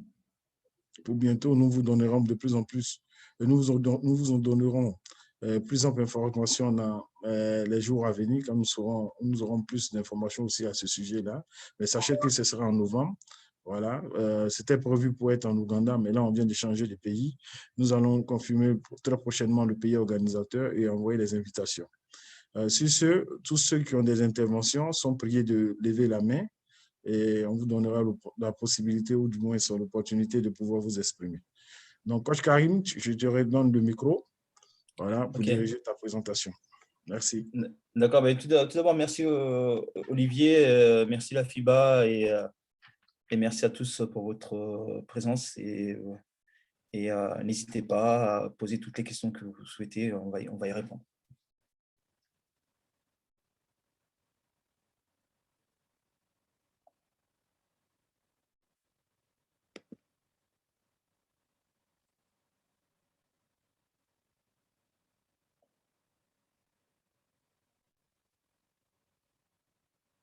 Alors, Coach Karim, je vois que personne n'ose. Je vois ça. Voilà. Donc, moi, j'aimerais revenir un peu sur ta catégorisation des coachs, surtout au niveau des profs DPS. Comme je disais tantôt, moi, ça m'intéresse beaucoup parce que c'est eux qui sont plus en contact avec, comme on peut dire ça, la première ligne, est-ce qu'on peut dire la première ligne, la première ligne de personnes à former, parce que, comme on le dit, plus vous formez la jeunesse, plus vous avez, comment on appelle ça, la chance d'avoir des personnes compétitives au niveau junior et au niveau senior. Donc, pour moi, j'aimerais bien savoir, est-ce que pour un prof DPS qui veut s'investir dans le 3x3, est-ce qu'il y a un cahier des charges particulier? Surtout que, généralement, ils sont avec les enfants, peut-être ils sont avec des enfants de 0 à peut-être 13 ou 15 ans. Est-ce qu'il y a un cahier des charges particulier à leur intention ou est-ce que vous avez des conseils comme ça à leur donner pour pouvoir, comment on appelle ça, se lancer dans cette activité du 3x3? Ok. Tout d'abord, c'est pourquoi j'ai rajouté cette catégorie. Donc, par rapport aux 5 pays où on s'est déplacé et où on a formé les coachs donc de basket 3-3, j'ai remarqué que à peu près pratiquement la moitié, voire les 2 tiers, étaient des entraîneurs, étaient de profs DPS. Et en discutant avec eux, donc, ils m'ont dit, nous, avant, avec les scolaires, on faisait du handball. J'ai dit bah, écoutez, c'est pareil que nous en France, on a beaucoup de professeurs de PS, mais ils font toujours des cycles handball, et pas basket. Et en fait, donc, quand je suis rentré, je discute un peu avec comment dire, les professeurs des écoles qui utilisent, parce que, ah oui, j'ai oublié de préciser, donc moi, en fait, je suis directeur des sports de ma ville.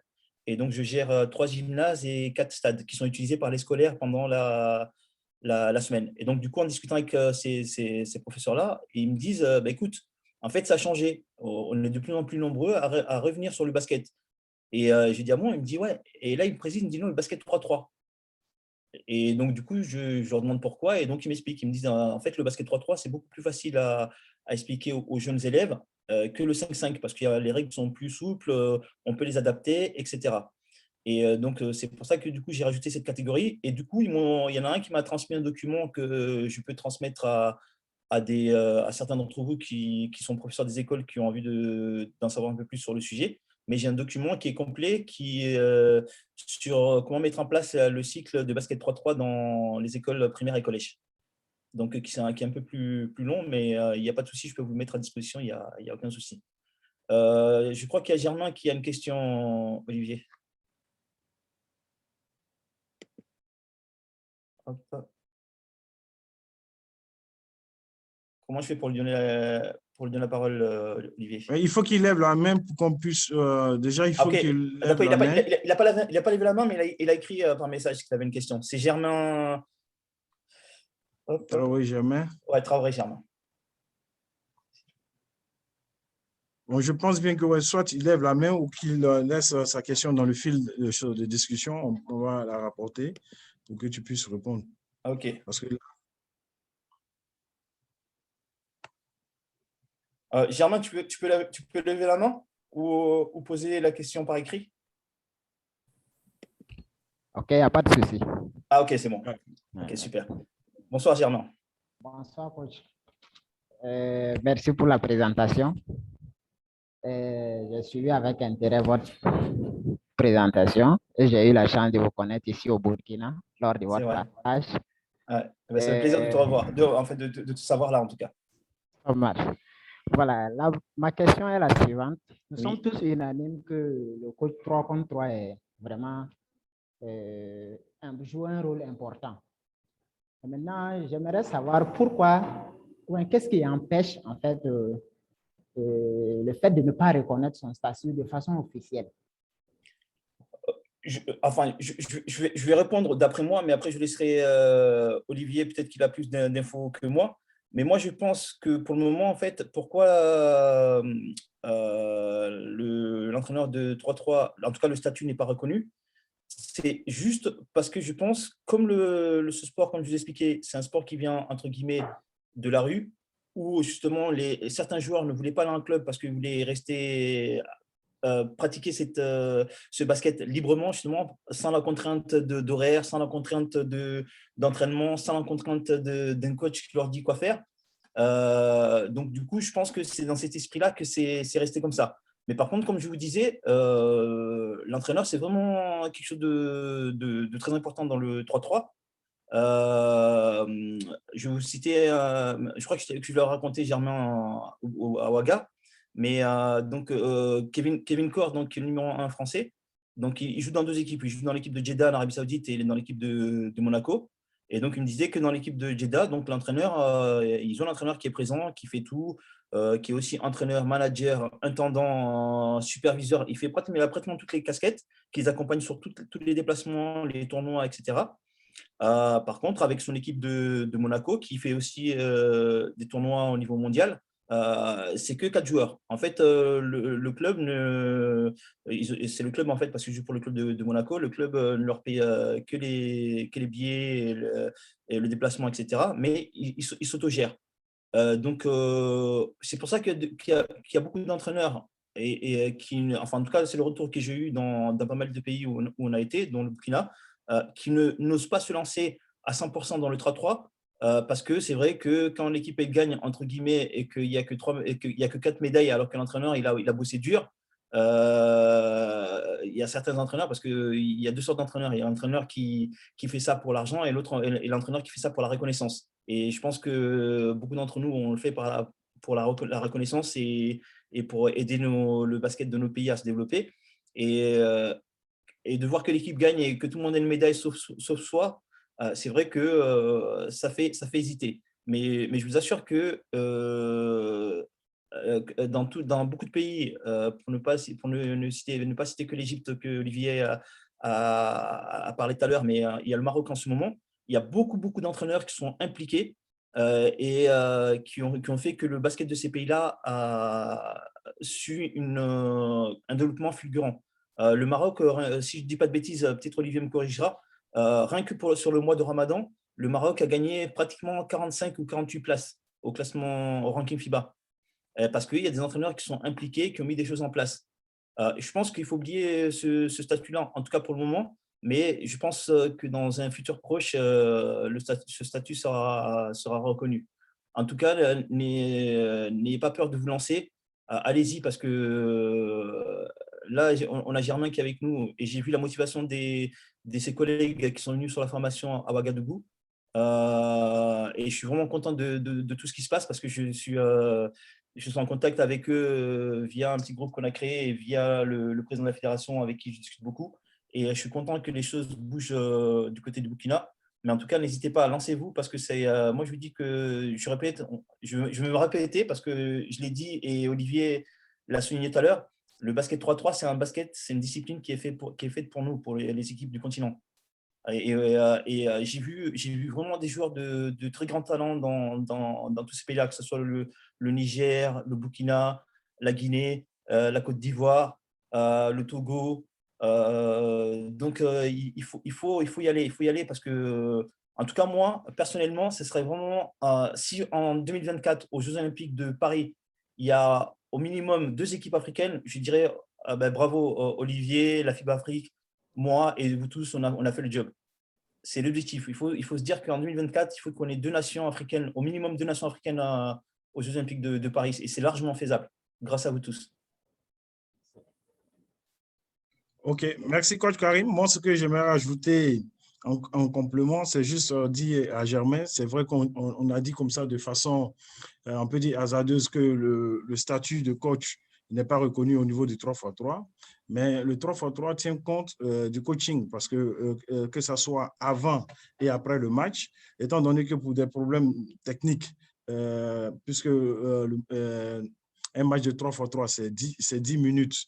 Il n'y a pas, y a pas de temps mort pour le coaching, c'est tout juste un temps mort pour pouvoir récupérer. Donc, on dit que durant le match, il n'y a pas de coaching actif. Mais le coaching, c'est avant, surtout pour les équipes nationales, il faut bien faire la sélection. C'est un coach qui fait la sélection, c'est un coach qui fait la préparation. Et après les matchs, pour les débriefings, aussi préparer les matchs à venir. Voilà pourquoi le coach Karim disait que même si le statut n'est pas officiellement reconnu durant les matchs, nous, on reconnaît le statut du coach pour le 3x3 dans toutes ses composantes. Donc, on vous encourage vraiment, comme le coach Karim le disait aussi, le Maroc aujourd'hui, la première nation en Afrique au niveau de l'organisation des tournois. Je peux vous dire jusqu'au jour d'aujourd'hui, ils sont à plus de 40 tournois organisés depuis le début de l'année. Et c'est le fait de beaucoup de coachs, surtout pour ce que j'ai vu dans la catégorisation de coachs. Karim, c'est au niveau, ce sont des jeunes coachs, des jeunes coachs avec les diplômes de young coach, souvent même des animateurs sportifs au niveau des écoles et au niveau des instituts scolaires.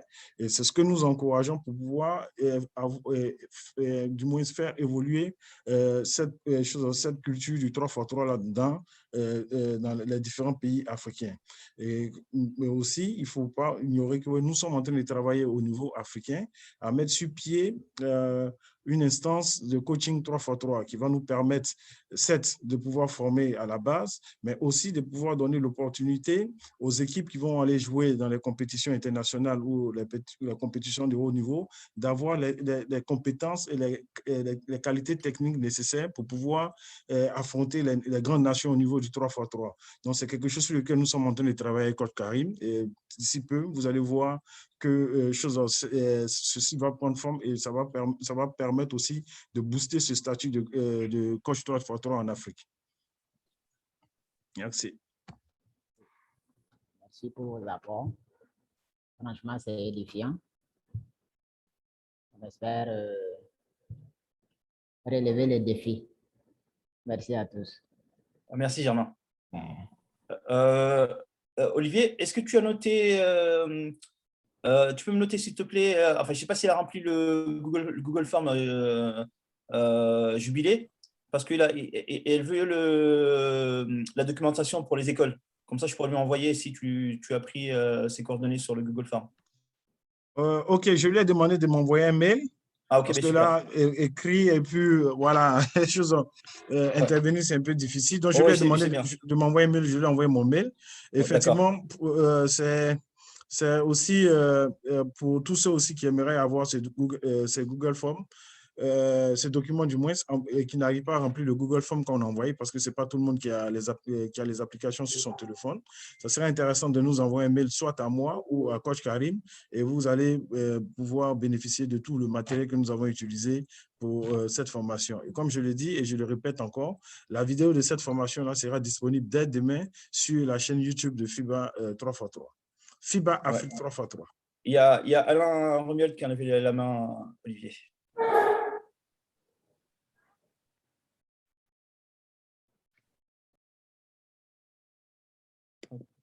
Allô, Romuald, vous pouvez y aller. Hein? Monsieur Somda, vous pouvez activer votre micro et prendre la parole, s'il vous plaît. D'accord. C'est bon, vous m'entendez? Oui, très bien. Très bien. D'accord. Je voulais remercier le coach Karim et vous-même, Olivier, pour ce développement qui nous a été donné tout à l'heure. Moi, je voulais intervenir sur au niveau de la communication. Parce que tout à l'heure, coach Karim a développé un peu deux types de communication. Une communication autocratique et une communication démocratique.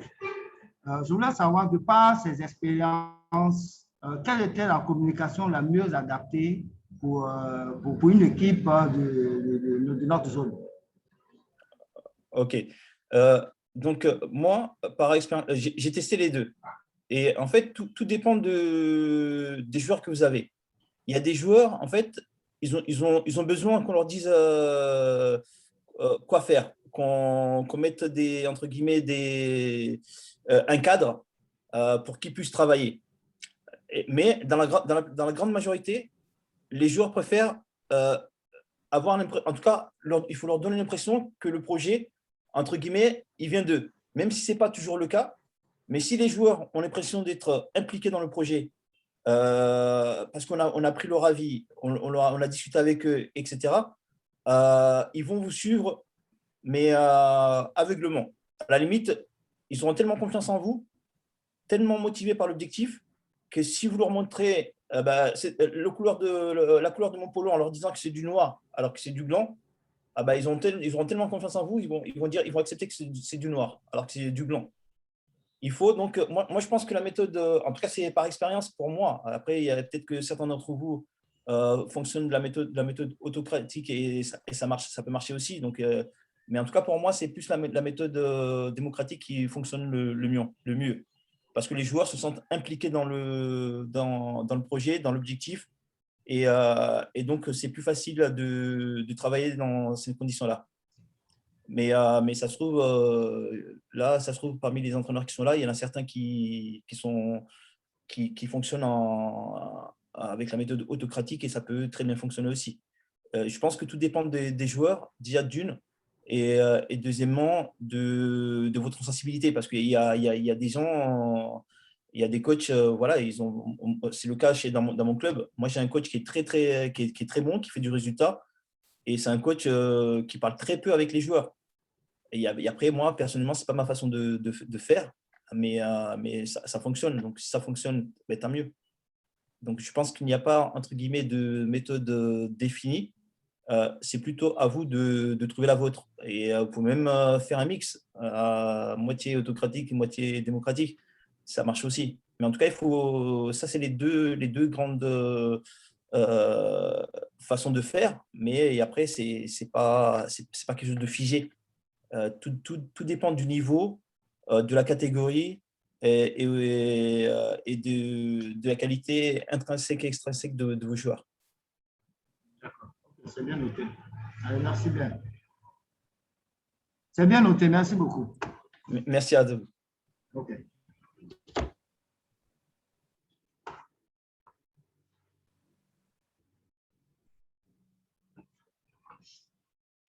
Encore d'autres réactions? Ben, justement, je vois des coachs femmes et tant mieux. Parce que moi, je suis féministe à fond. Je veux que le coaching se féminise. Donc, s'ils pouvaient poser une question ou faire part de leur retour d'expérience, ça m'intéresserait bien.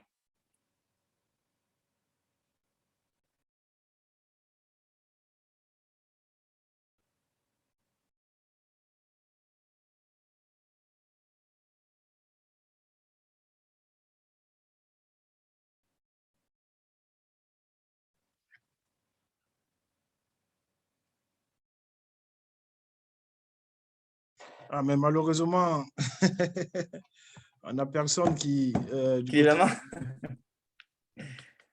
main? Allez-y, vous pouvez poser toutes les questions. Même si c'est, entre guillemets, Alors, il nous reste pratiquement moins de 20 minutes pour fermer notre session. c'est dommage parce que c'est dommage, Olivier, parce que hier, donc, j'ai suivi l'intervention de coach Amri et j'avais levé la main pendant 20 minutes et j'ai pas eu la parole.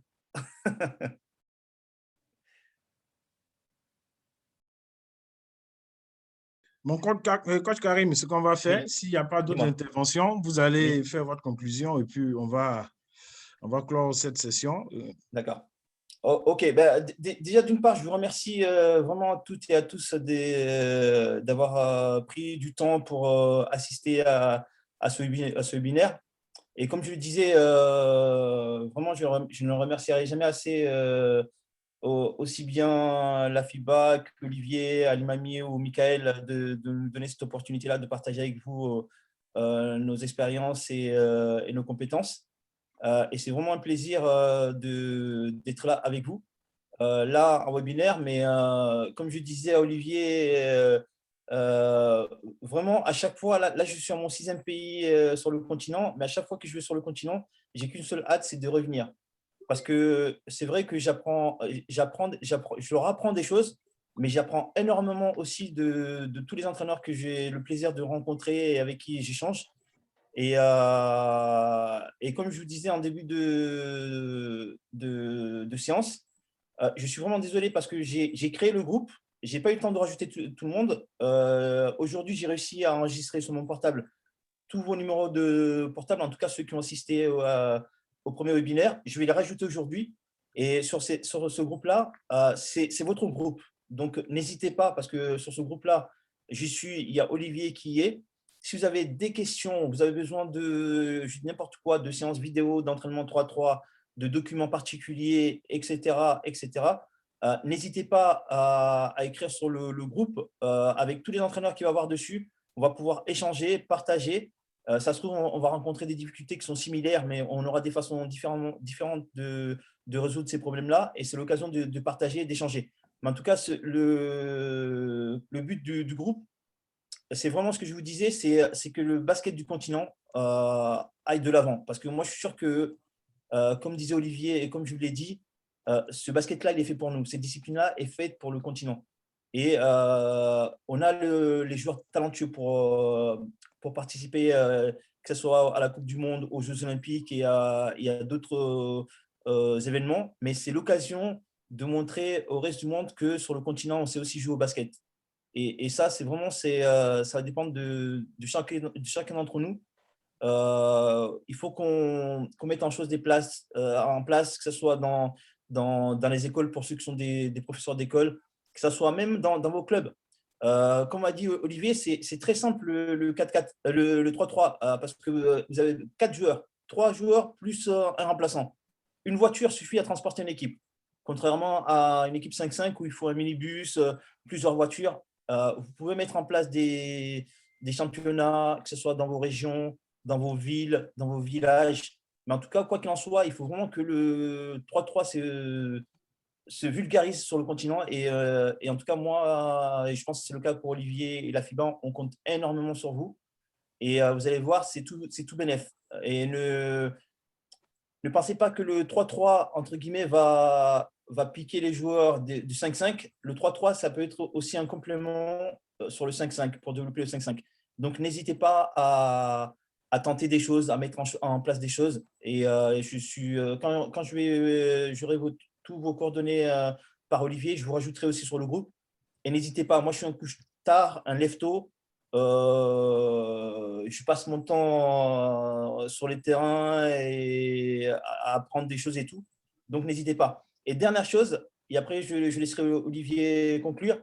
Olivier, j'ai suivi la formation. Il y a une formation qui est en ligne sur e-learning sur la FIBA, sur le 3.3. J'ai fait tous les modules et vraiment, c'est super intéressant. Le seul X, c'est en anglais. Je ne l'ai pas trouvé en français. Je ne sais pas si Olivier pourra me confirmer si elle existe ou pas en français. Mais en tout cas, c'est une formation, elle est vraiment tip-top. Donc, pour ceux qui ont du temps et qui ont envie vraiment d'approfondir les choses, n'hésitez pas à la faire. En tout, sur tous les modules, je ne vais pas vous faire peur, mais sur tous les modules, ça prend à peu près 3 à 4 heures. Mais il y a 12 modules, donc vous pouvez faire le module au fur et à mesure. Et c'est vraiment top. Et on apprend énormément de choses. Et après, j'espère vraiment que la FIBA va la mettre en français. En tout cas, moi, je ne l'ai pas trouvé en français, je l'ai fait en anglais.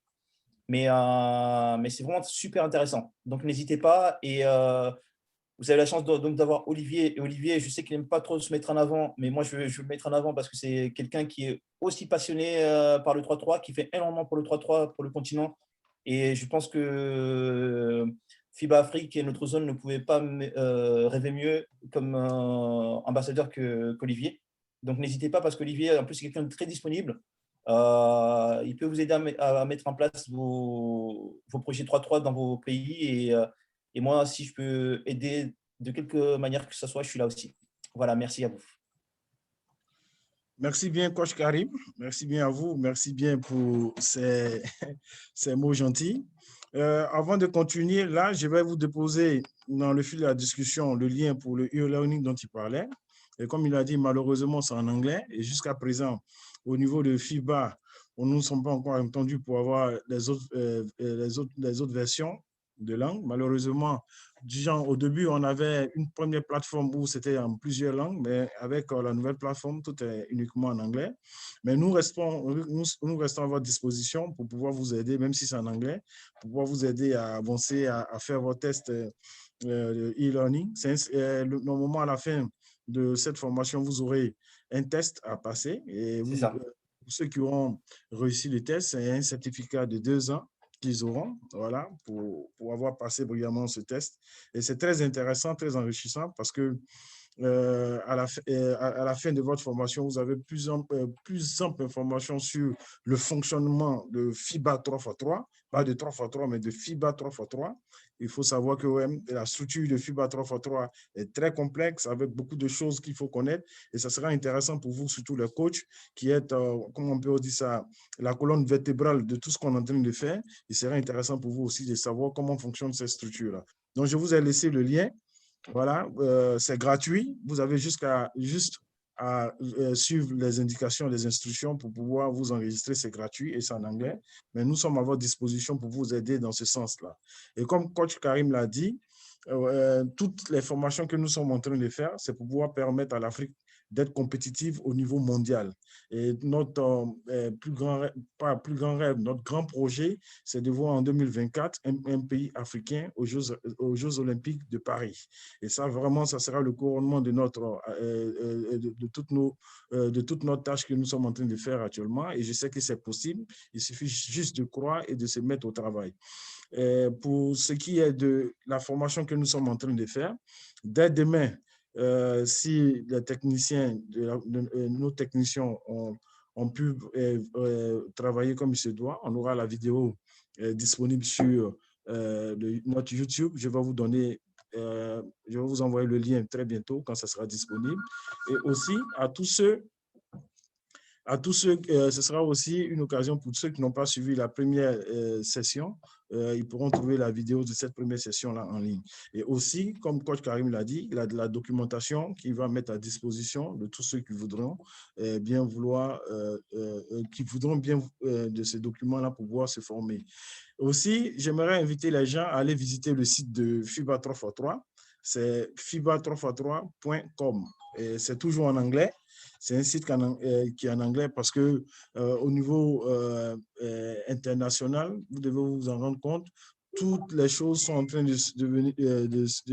d'être anglicanisées, si on peut dire ça ainsi, mais c'est vraiment pas de l'anglais compliqué. Mais tous ceux aussi qui voudraient avoir plus d'informations peuvent nous contacter directement. Nous allons les aider à pouvoir mieux comprendre la chose là dans leur langue respective. Surtout nous qui parlons bien le français, c'est pas chose compliquée pour nous. Et nous restons à votre disposition pour ce faire-là. Et donc, j'aimerais, avant de clore… Oui, Olivier, excuse-moi, il y en a certains qui demandent, apparemment, ils n'ont pas eu le lien. Voilà, je remets le lien. Okay. Je remets le lien. Merci. Je remets encore le lien. Voilà. Excusez-moi, en fait, j'ai envoyé ça dans une discussion privée. Attendez, je remets ça. Voilà. Voilà. OK, là, c'est bon, c'est bon. Voilà, vous avez le lien là. OK, le lien merci Olivier. Voilà, comme je disais, c'est vraiment complet dans la compréhension du FIBA 3x3. Voilà, c'est vraiment instructif. Je vous le conseille. Prenez votre temps. C'est pas grand chose, mais prenez votre temps pour pouvoir bien le comprendre.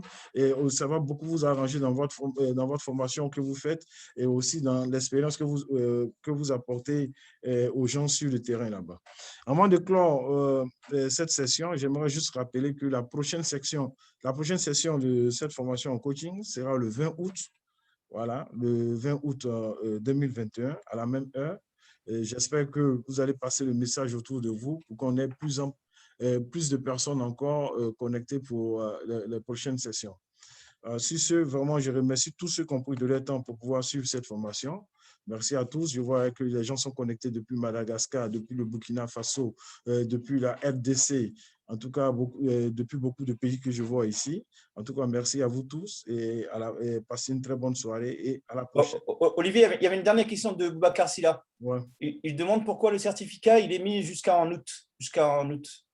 Il est mis jusqu'en août. Non, il ne doit pas être mis jusqu'en août. Il doit être mis jusqu'en octobre. Ah, OK. C'est la validité, nous on appelle ça, en anglais on dit le cut-off. Okay. La saison de FIBA 3x3 commence le 1er novembre et se termine le 31 octobre. Et donc, tous les certificats de durée de 2 ans commencent le 1er novembre. Même si c'est aujourd'hui que vous avez eu votre certificat, ça va être considéré comme dans la période du 1er novembre au 31 octobre. Donc, votre certificat va finir l'année prochaine, et du moins l'année prochaine, en 2023, mais le 1er novembre 2023, votre certificat aura expiré. C'est comme ça se passe. OK, parce que c'était Boubacar Silla qui posait la question. Oui, je viens de voir. Ça doit être plutôt en octobre, 31 octobre. Donc, le certificat, vous allez voir, j'ai même mon certificat ici. Si on me permet, je vais juste le faire sortir rapidement pour présenter ça aux gens qui verront un peu la différence. Hein.